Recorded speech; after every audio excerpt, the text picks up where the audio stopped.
Hello, and welcome to Jacobi's Talk of the Town. Oddly enough, I'm Michael Jacobi, executive producer of Jazz on the Plavs and host of Raising the Standards on KCAT Radio Santa Cruz. We are here at the Pebble Beach Golf Academy, arguably one of the finest practice and training facilities in the world of golf. Big thank you to my old buddy Laird Small, to Bob Hickman, and to the folks at the Pebble Beach Company for having us out today. And also a big thank you to CBS Sports for sharing their golden boy with us this morning. You're nice. Jim Nantz. Hey, Jimmy. Thank you, Michael. How are you, buddy? You're smooth as jazz. Yeah, you really are. Easily amused. I'm enjoying just watching you do your thing, sitting here and taking notes. It's all good. Let me ask you, it occurred to me, I've been doing a radio show called Raising the Standards for probably 40 years, and I've always ended with Take the A Train.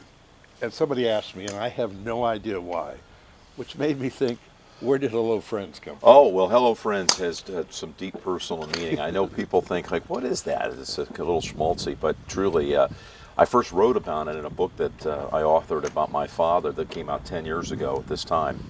And there was a passage in there explaining, as my father was deep in the throes of Alzheimer's, that as his memory was fading and he could barely hang on to even faint memory of his family, I was visiting with him in Houston on this occasion in 2002, and I said, "Dad, this weekend on TV, I'm going to have a carefully coded phrase just for you.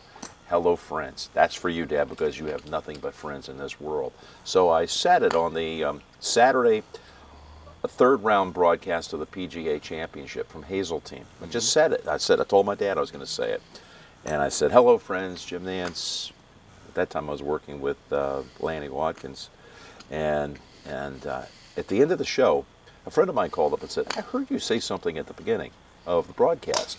Hello, friends. Where did that come from?" I told him what I just told you, Michael, and he said, "That sounds like you. You ought to come back and do that tomorrow, see how it feels." So I did it the next day, and I've basically done it every broadcast since. Wonderful. It's a shout out to my dad, who lost the battle to Alzheimer's 10 years ago, this June 28th. Yeah. So every time I look into the camera to start a broadcast, I think of my dad.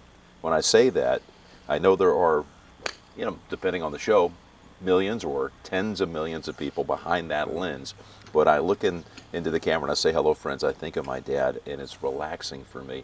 It's a nice, warm way for me internally to begin a broadcast. So Carol Burnett had her earlobe. Yeah, exactly. And Yeah, this is my pipes. I'm staying with it because my dad gave me my voice and certainly gave me my direction and my inspiration to try to be in this business. What's the book called? Always by My Side. I want to read it was a New York Times bestseller in 2008. It was the #1 selling sports book of 2008. It's been a long time since it's been out, so we're not trying to sell any books. But we have a mutual friend, Jim Dotson, who did a book called Final Round. It was very similar to that. His dad Absolutely. As well, And I wrote the book not to be a sports book, but to be a story about a father and a son looking up to his dad, and finding people in my journey to call the Super Bowl, the Final Four, and the Masters in a 63-day stretch. My dad wasn't physically able to be with me, so I found my father always by my side, and I found him in the people that I met along the way during that 9-week journey. You grew up in Houston? Really grew up in North Carolina. Okay. Houston was the last stop for college, but my dad kept getting transferred around the country as he was climbing the corporate ladder, working for a company called Sealand, which was the container ship business. He was a manager. So we went from North Carolina, where all the family's from, Charlotte, to New Orleans, to the Bay Area. In Moraga we lived. He worked in Oakland and San Francisco. The offices were there. And then to New York. We lived in New Jersey. And then I went to school at Houston. Yeah. And you went to school, did you play on the golf team with Freddie? Well, I masqueraded as a golfer to be more like it, Michael. Yeah, I lettered 1 year. Did you? I did. Right. I played. If you saw me walk over there and hit a golf ball right now, you'd say, "You never played college golf with a swing like that." But actually, when I was a junior golfer, now this is 40 years ago, I was good enough to, like I say, masquerade on the Houston golf team. And Freddie was a roommate. Blaine McAllister was a roommate. Talking about Freddie Couples. Yeah. And who I was at that Masters. 92. 92. Yeah. And speaking of Augusta National, the cathedral with a leather grip. Yeah. what was your first year? Was your first year the Nicklaus year? 86. 86, which was as remarkable a year as there ever will be. No question. I walked right into maybe the greatest golf tournament of all time. You know, Jack at the age of 46. Everybody thought he was finished. At that time, 46 sounded like he was ancient. Sounded like he was 75. 46 doesn't sound so old to me now, it's starting Michael. to sound younger than ever. But at the time, it was inconceivable that Jack could win the green jacket. And of course, he did. I was stationed at the 16th hole for Frank Cherkinian, just shaking in my boots, my voice a quiver. Couldn't believe that I had drawn the good fortune, the lottery ticket to be a part of the CBS golf team. Yeah. Now you obviously you were good friends with Ken Venturi, as you was were too. I knew Kathleen and went to the house and saw the Sinatra piano, that whole thing. Oh yeah. But he was not.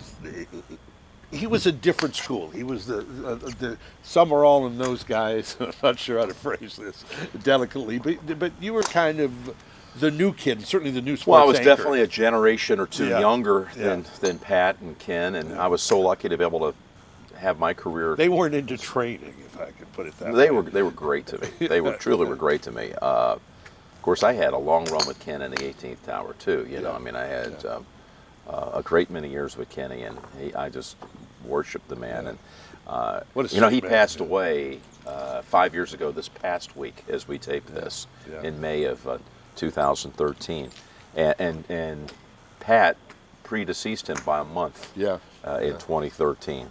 I think of them often. And I was 26 years old and 3.5 years removed from college, and now I'm running around the country with Cherkinian and Summerall and Venturi, and Ken had a profound. Cherkinian's passed on too. He passed away in 2011.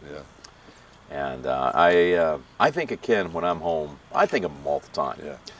The golf cart that I drove up here for this interview was Ken's golf cart.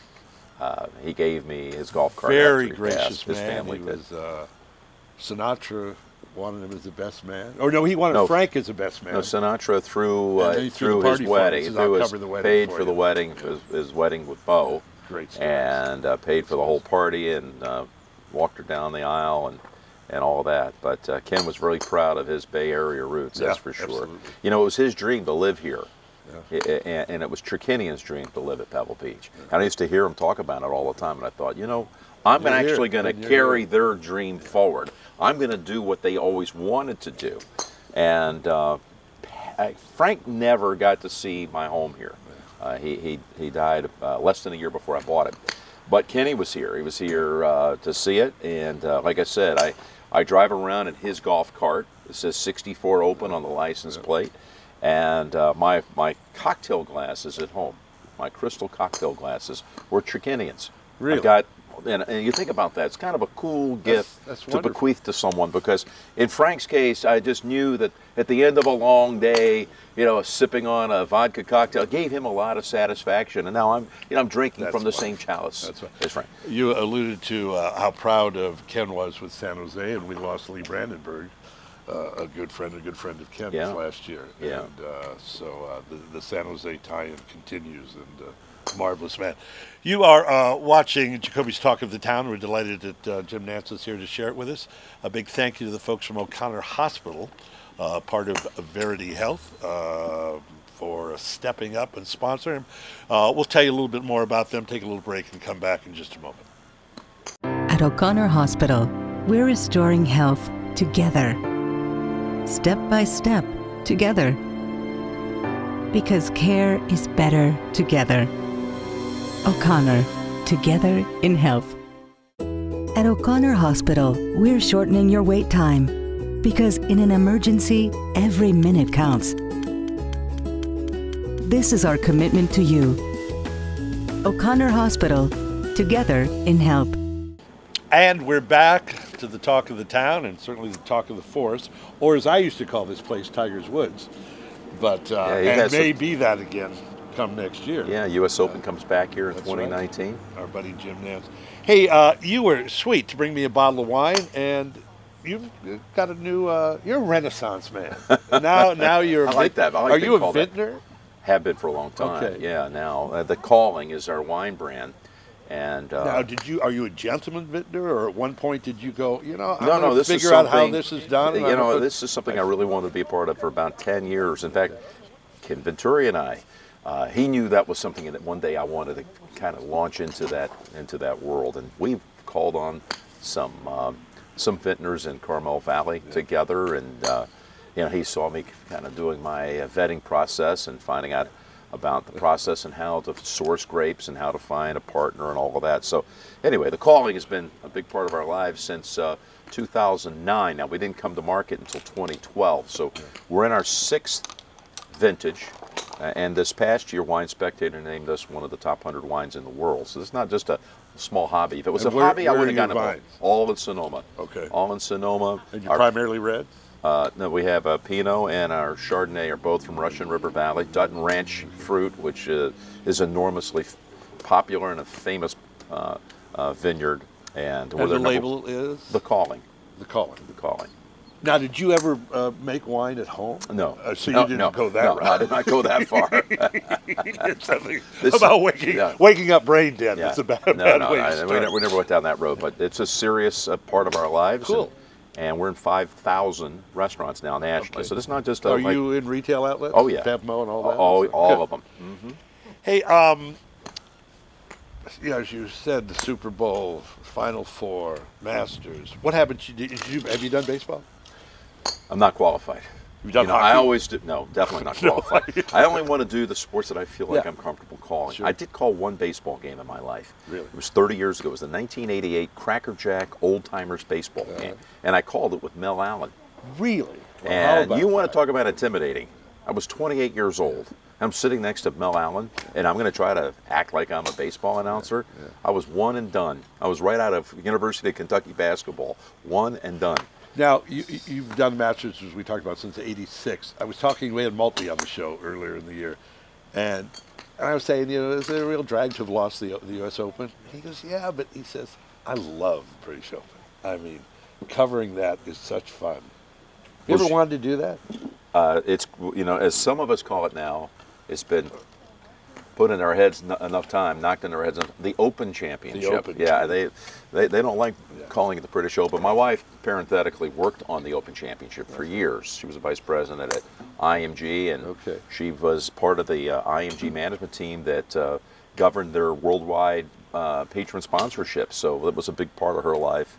And I used to say in some interviews like this one, Michael, that the one thing on my bucket list, it's not a World Series, it's not a Stanley Cup. Again, I'm not qualified. I wanted to call the Open Championship. And in 2009, I started calling the Open Championship. You didn't know that, no, I didn't because know that. I've called for the BBC, so you wouldn't see it over there. Now, I haven't done it in the last few years, but I did a 5-year run with cameos. Longhurst? No, Longhurst has been gone since the 70s. Peter Alice. You're talking about Peter Alice. Okay. Peter Alice and I actually, in 2011, at Royal St. George's, as Darren Clark was coming down the stretch, we took it to the finish line together. We were the two announcers. Peter is, of course, a legend. He's in the World Golf Hall of Fame. And I was the guy with the accent. That's true. I was the lone American on the broadcast for 5 years, so I loved it. You played a lot over there? Not a lot. Do you like links? I don't play. I love links golf. I just love St. Andrews. I played 2 days. I see you got the old course. St. Andrews. It is, to me, it's just the perfect world. You're wearing the crest right there. Golf, you know the story on these. St. Andrews has like 5 different logos. Yes. Because they've assigned them. They have rates. Everybody in town has rates to a logo. So you can, wherever you wanted to buy one, you can get it. Golf for me these days consists mostly of being right here behind us. Yeah. On this beautiful practice facility that I got to open, 3.5, 4 years ago. And what a great addition this is to Pebble Beach here, is to have this practice facility. Let's talk a little bit about you being, you've done the Olympics as well, though. Hosted 3 Olympics, Winter Olympics. Was that like doing that? Oh, gosh, it was fun. We had the winter games, never the summers. We did 92 from Albertville, France, 94 from Lillehammer, Norway. And 98 from Nagano, Japan. So it was really fun being able to see the world come together like that. I want to ask you quickly about the effect of the Supreme Court ruling on gambling.